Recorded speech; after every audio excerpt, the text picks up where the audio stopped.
Good evening, guys. It's your girl Mo. Ooh, sorry. Thank you for tuning into my channel. If you are new to my channel, thank you, thank you, thank you. Please be sure to hit that subscribe button. Also hit that like or dislike button, and please comment below. Happy Friday, guys. We made it to the weekend, and it is LOL Friday. And today we are talking about cussing. Yes, cussing. We all do it. Yes, you do it too. We all do it. We do it when we're mad. We do it when we're happy. We do it when we're sad. Like, we all curse. Why do we curse? And how can we be more impeccable with our words? So I, was researching different articles on Google, my friend Google, about cussing. And there are lots of articles online about cussing. But this one article that I liked from the New York Times is entitled A Case for Cursing. It says a curse implies damning or punishing someone, while a swear word suggests blasphemy, invoking a deity to empower your words. Whoa. It says both words are defined as profanity. They're both vulgar. They're both seen as unacceptable words that you do not use in polite conversation. So no matter what you call it, if you call it cussing, cursing, swearing, profanity, like it's all like vulgar language, bad language that we have all been taught since we were little kids. This is not language that we should use. But why? Why? Like, who said this was bad? Why is it bad? Is it because society said this is bad?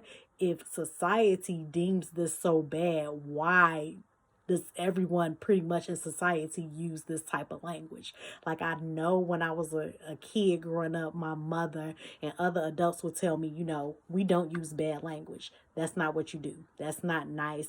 Don't use bad language. That's all pretty much what they said. Like, we don't do it. But they did it. They would tell us not to use this language, but they did it. That goes back to training the child. Like, you tell the child not to do something that you do, more than likely they're probably going to do it because they see that you do it.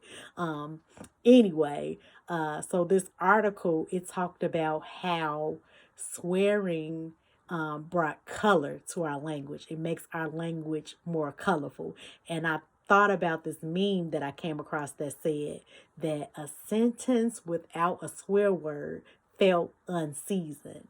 I'm like, yes, like it said that swear words bring seasoning to a sentence. And I'm like, this is so true because I know when I'm talking to my girls or I'm talking to my sisters, my aunties or whatever, I might use certain language that I know I wouldn't use around my grandmothers or whatever, but it's like that language we use is just how we, convey our message. It just feel like, we can get that point across by adding, certain words to our language.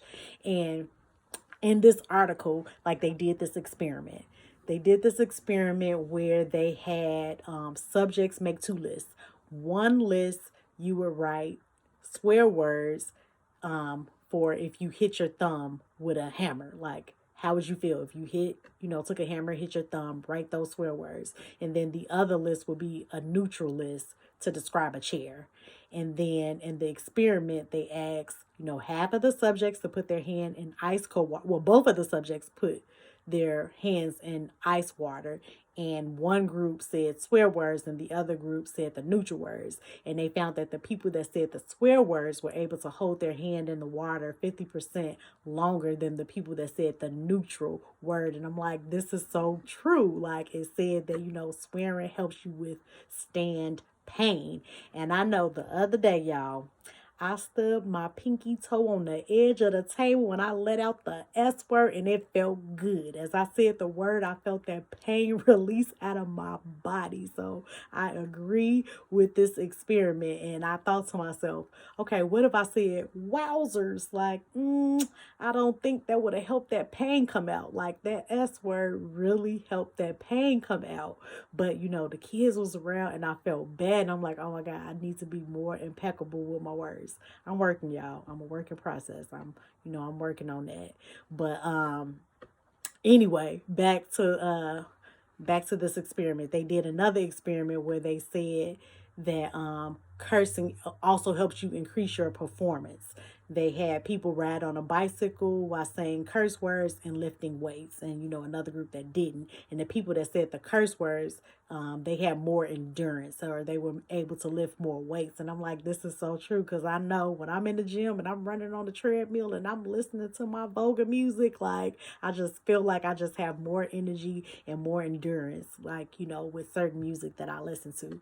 So I agree with certain things in this article. I agree with the science, but what does the Bible say? Because if you believe the Bible and everything is true, what does the Bible say?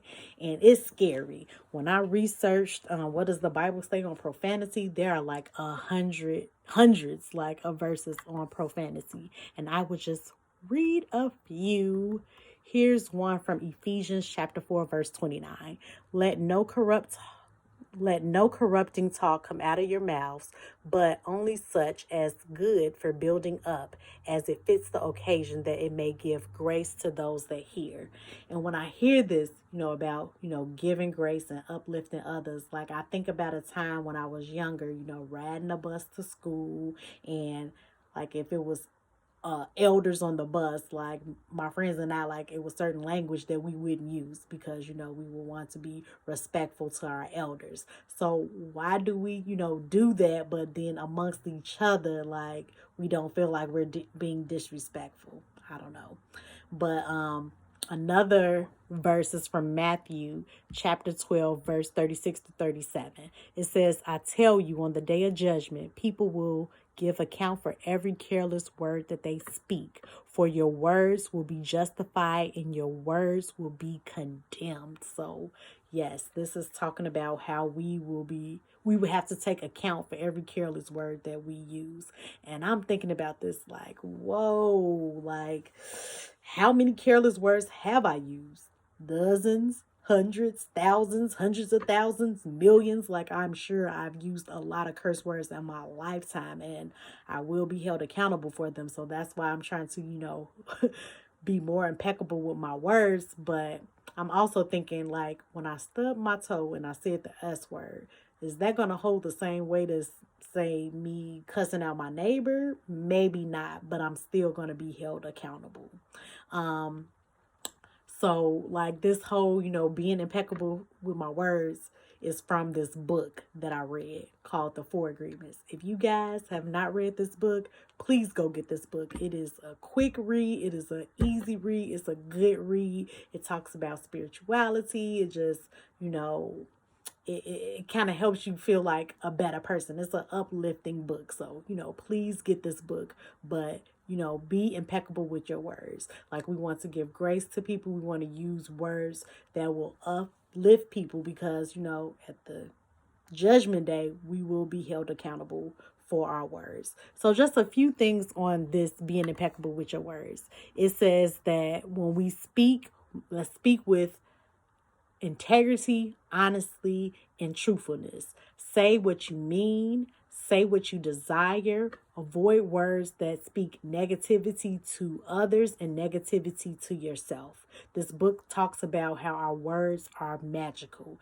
There's white magic and there's black magic. The white magic is the goodness, the good in the world. And it's saying that black magic is that negativity and that chaos. So as you go out throughout your day, just try to be more cognizant of the words that you use and be more impeccable with your words. I hope that you, receive this message. Please like and comment below, and have a good evening.